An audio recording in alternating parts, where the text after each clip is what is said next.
नमस्कार। आज हम इतिहास की उन समुद्री यात्राओं में से एक पर नजर डालने वाले हैं जिसने दुनिया का नक्शा हमेशा के लिए बदल दिया। पर यह कहानी किसी खोज की नहीं बल्कि एक रास्ते की है। तो चलिए अपनी बात की शुरुआत इसी सीधे सवाल से करते हैं। क्या वास्को द गामा ने सच में भारत की खोज की थी, जैसा कि हमें स्कूल की किताबों में अक्सर पढ़ाया जाता है?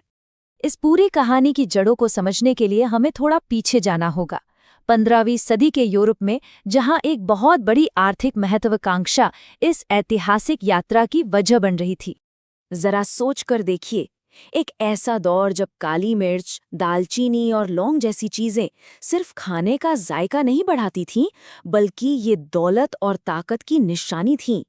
इनकी खुशबू शाही महलों में तैरती थी और इनकी कीमत सोने से भी ज्यादा थी। और यही बात उस समय के राजाओं और व्यापारियों को बहुत चुभ रही थी। उनके मन में कुछ ऐसा ही चलता था कि भारत के ये मसाले तो सोने से भी ज्यादा कीमती हैं, पर इनके लिए अरब व्यापारियों को जो पैसा देना पड़ रहा है वो कुछ ज्यादा ही है। वे किसी भी कीमत पर इस व्यापार पर एकाधिकार को तोड़ना चाहते थे। तो मकसद बिल्कुल साफ था। पहला, भारत तक पहुंचने के लिए एक सीधा समुद्री रास्ता ढूंढना।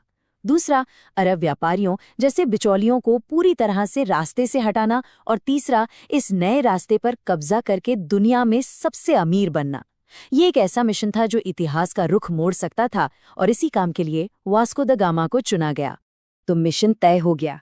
अब शुरू होती है वो यात्रा। और ये कोई आम सफर नहीं था, ये एक अनजान समंदर में छलांग लगाने जैसा था, जहां हर मोड़ पर सिर्फ खतरा और अनिश्चितता थी। और कमाल की बात यह है कि खुद वास्को द गामा ने अपने मिशन को खोज नहीं बल्कि रास्ता ढूंढना कहा था। ये एक छोटा सा फर्क है, पर ये इस पूरी घटना को देखने का नजरिया ही बदल देता है। और ये सफर, अरे ये तो हिम्मत की एक लंबी और भयानक परीक्षा थी। दिन बीत रहे थे खुले समंदर में सही दिशा तलाशते हुए। हफ्ते गुजर रहे थे जानलेवा तूफानों और खत्म होते खाने के डर में।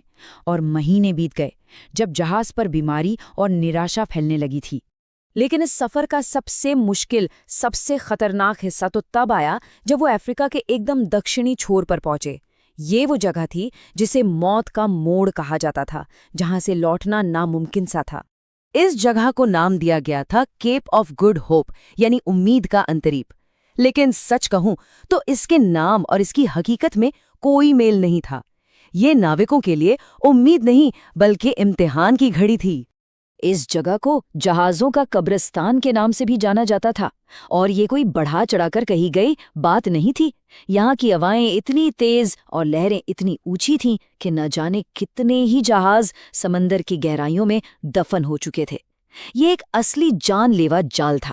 और ऐसे हालात में जब मौत सामने खड़ी हो, तब वास्को द गामा का हौसला ही था जो सबको थामे हुए था। जैसा कि उन्होंने कहा था, जोखिम उठाए बिना इतिहास नहीं बनता। वो जानते थे कि अगर यहाँ से पार निकल गए तो इतिहास लिखा जाएगा। तो चलिए अब कहानी के उस हिस्से में चलते हैं जब वो अपनी मंजिल पर पहुंचते हैं। लेकिन यहाँ जो होता है वो दो अलग अलग दुनियाओं के नजरिए के टकराव का एक बेहतरीन उदाहरण है। कल्पना कीजिए, महीनों तक सिर्फ पानी और आसमान देखने के बाद जब किसी नाविक ने चिल्लाकर कहा होगा, जमीन, सामने जमीन दिख रही है। उस जहाज पर जो जश्न और राहत का माहौल बना होगा वो देखने लायक होगा। उनके लिए तो ये दुनिया जीतने जैसा था।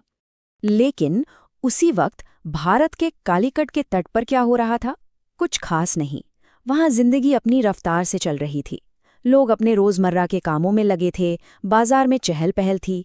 उनके लिए किसी अनजान देश के जहाज का आना कोई दुनिया बदलने वाली घटना नहीं थी, बस एक और दिन था। और यहीं पर कहानी का सबसे दिलचस्प मोड़ है। एक तरफ यूरोप के लिए ये एक नई दुनिया की खोज थी, एक ऐतिहासिक पल। दूसरी तरफ भारत की हकीकत में बस कुछ नए लोग आए थे, इससे ज्यादा कुछ नहीं। तो सवाल उठता है कि इस एक समुद्री रास्ते के मिल जाने का नतीजा क्या हुआ? इसका असर सिर्फ मसालों के व्यापार तक नहीं रुका। नहीं, इसने तो दुनिया में ताकत के तराजू को ही झुका कर रख दिया। देखिए, सबसे जरूरी बात ये समझनी है कि भारत कोई खोई हुई जमीन नहीं थी जिसे किसी ने ढूंढ निकाला हो। भारत तो सदियों से एक जीती जागती, एक विकसित सभ्यता थी। तो जो असली खोज हुई वो किसी देश के नहीं बल्कि समंदर पर एक नए रास्ते की थी। इस एक रास्ते ने दुनिया को हमेशा के लिए बदल दिया और ये 3 कदमों में हुआ। पहला कदम व्यापार। यूरोप और भारत के बीच सीधा लेन देन शुरू हो गया। दूसरा कदम शक्ति का संतुलन। इस व्यापार से आई बेहिसाब दौलत ने धीरे धीरे दुनिया की ताकत को यूरोप की तरफ खींचना शुरू कर दिया। और फिर आया तीसरा और सबसे अहम कदम, उपनिवेशवाद। यही वो रास्ता था जो आगे चलकर यूरोपीय ताकतों के लिए भारत समेत पूरे एशिया पर अपना साम्राज्य फैलाने का जरिया बना। और यहीं से उपनिवेशवाद के एक लंबे काले दौर की शुरुआत हुई। तो अब इस सारी बातचीत के बाद हम वापस अपने पहले सवाल पर लौटते हैं। क्या ये कहना सही है कि वास्को द गामा ने भारत की खोज की थी? जवाब अब बिल्कुल साफ है। भारत की खोज नहीं हुई थी, क्योंकि भारत कभी खोया हुआ था ही नहीं। असल में भारत तक पहुंचने का एक नया समुद्री रास्ता मिला था।